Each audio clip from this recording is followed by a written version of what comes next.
Welcome back to MTFC TV. Joining me at this time is Assistant Manager Dave Wild. Dave, another hard working training session. How are you feeling?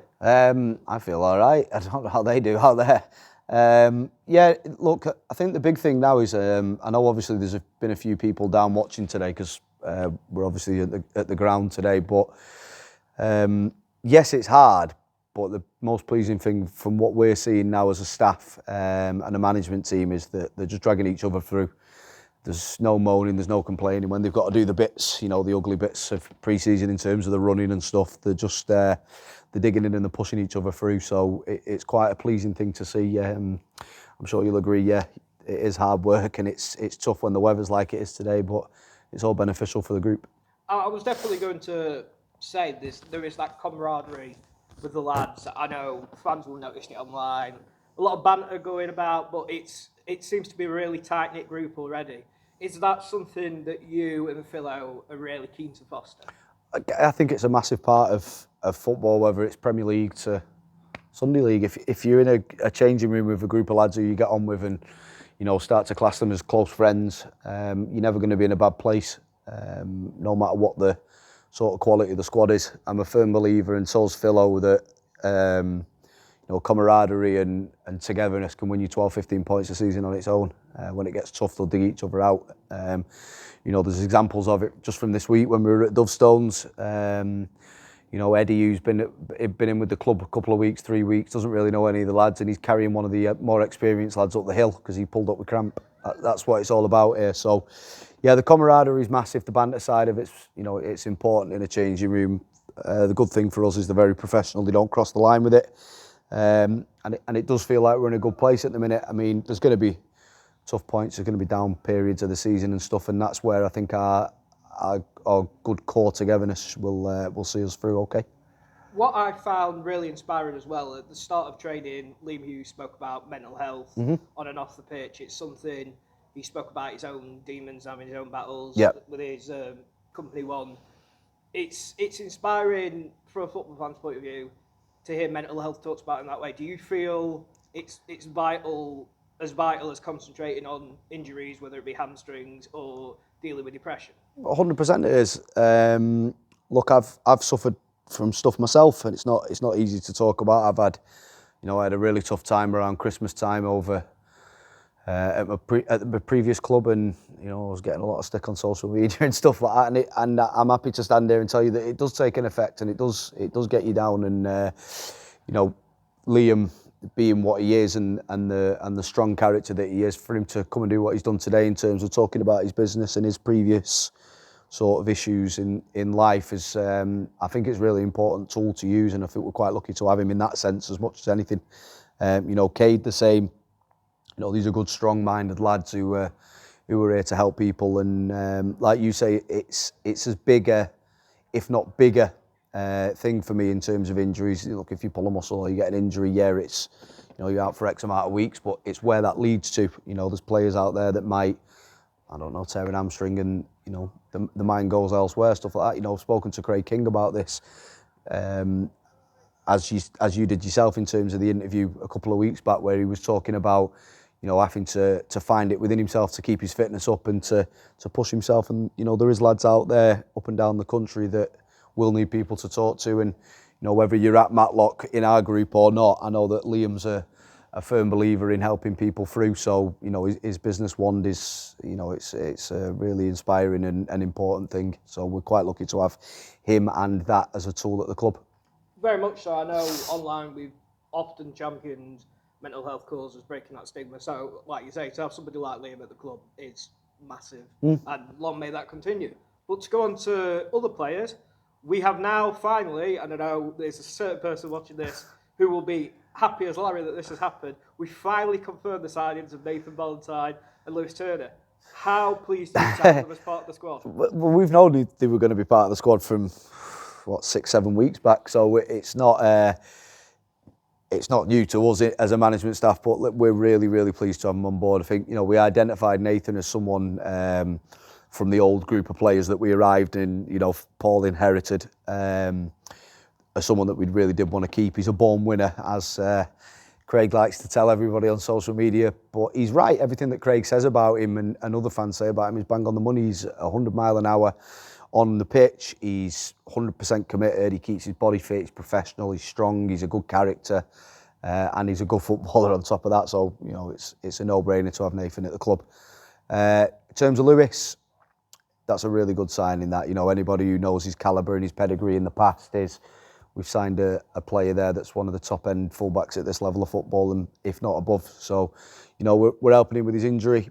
We had his brother Nathan training with us as well. Unfortunately, he's had to sort of look at knocking his career on the head because of injury. So, we're here to support Lewis. We want to get him playing again. As does he, and he's really flying out there. He's fit. He's got no issues with his injury, and he's going to add a real professional and good quality dimension to the squad.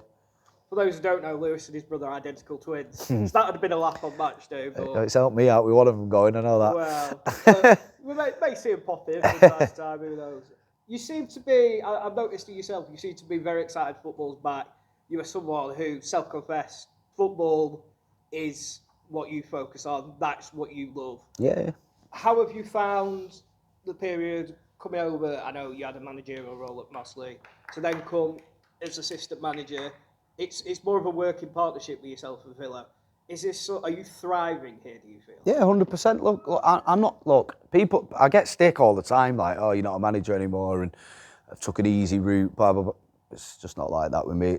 I want to work, and I've never denied this. I want to work as high as I can in football. I love football. I want to progress. I want clubs that I'm working for to progress, and I believe that that's what I've done at my two previous clubs.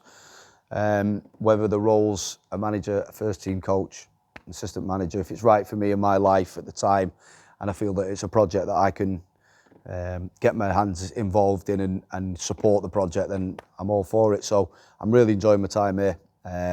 Not really got going yet in terms of competitive stuff, so I've not had a lot of chance to meet the people of the club properly in terms of supporters and the volunteers, purely because of the COVID. Which is a big part of what I like to do. I like to, get involved with community clubs. Look, I'm Paul's assistant manager, and I'm thoroughly enjoying it. We've got a great working relationship. He's a good friend, and we see eye to eye on 90% of stuff. And I think that's why we push each other very well. I think we've got different strings to bows, which complement each other. But I'm 32 years old. I'm young when I managed previously, and it's time for me to learn off somebody like Paul now. And I think that's quite important for my own development.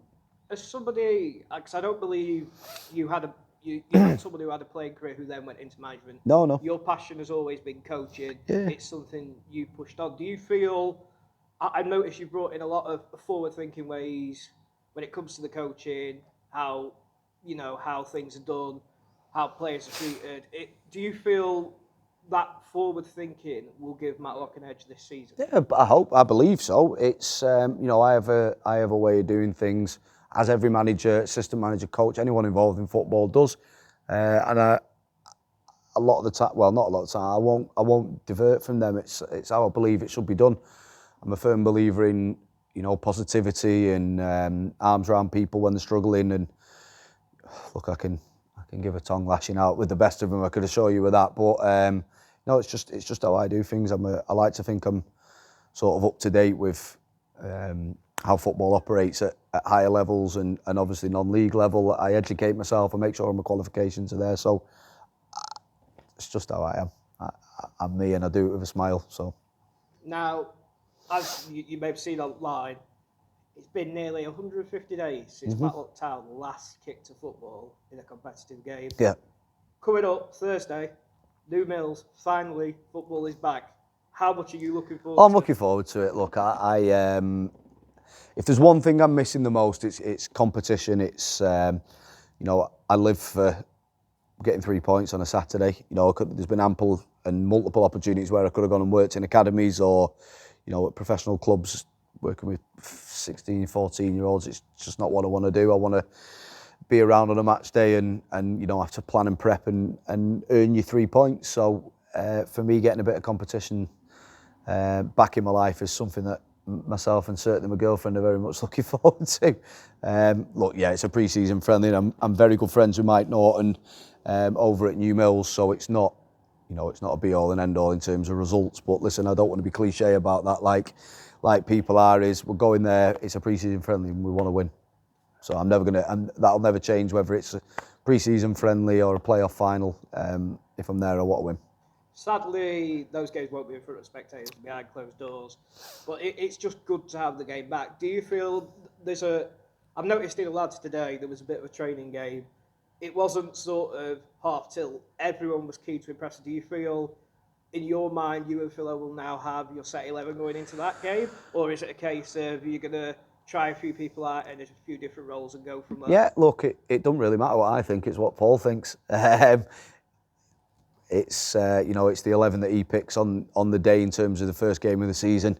Look, at every manager in the country, again up and down, right the way up to Man City and down to ourselves, is everyone's going to get minutes, everyone's going to get an opportunity to impress, and everyone will get a chance to stake the claim for the shirt. I think we're in a position here where we've put a group of 20 lads, 19, 20 players together, and right now is every single person's demanding a shirt, and I think that's a good place to be in. It's not going to be easy for Paul. I'll give my opinions along the way when and where it's needed, but we'll be okay. It's an exciting time. I've noticed there's pretty much 2 players to every position, so there's competition every position. Yep. There's 2 more signings to come, I believe. One is a goalkeeper that will push John Stewart for the number 1 jersey, and the other is, I know Paul has said publicly that he's talking to a former under-21 Manchester City captain. Yep. Whether that'll happen or not. Do you feel it is important to have a player pushing another player in every position? Yeah, 100%. I think that, look, you look out there today and, there is a player for every position, whether they all make the first game of the season.